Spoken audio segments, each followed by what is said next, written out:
હવે સમાચારોમાં આગળ વાત કરીએ આપણે વડોદરાની તો એમએસયુ એક્સપેરિમેન્ટલ સ્કૂલ નજીક ખાલી જગ્યામાં આગ લાગવાની ઘટના બની હતી। વિક્ટોઝના કર્મચારીઓની તત્પરતાથી મોટી દુર્ઘટના ટળી। એમએસયુ યુનિવર્સિટીની એક્સપેરિમેન્ટલ સ્કૂલ નજીક આવેલી ખાલી પડેલી જગ્યામાં અચાનક આગ લાગવાની ઘટના સામે આવી હતી। આગ યુનિવર્સિટીની દિવાલ પાસે લાગી હતી અને નજીકમાં જ એમજીવીસીએલનું ટ્રાન્સફોર્મર આવેલું હોવાથી થોડીવાર માટે ચિંતા વધી ગઈ હતી।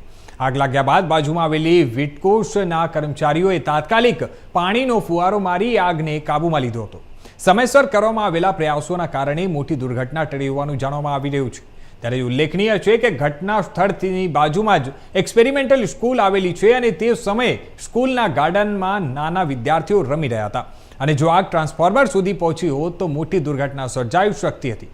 હાલમાં આગ કેવી રીતે લાગી તે અંગે કોઈ સ્પષ્ટ માહિતી સામે આવી નથી।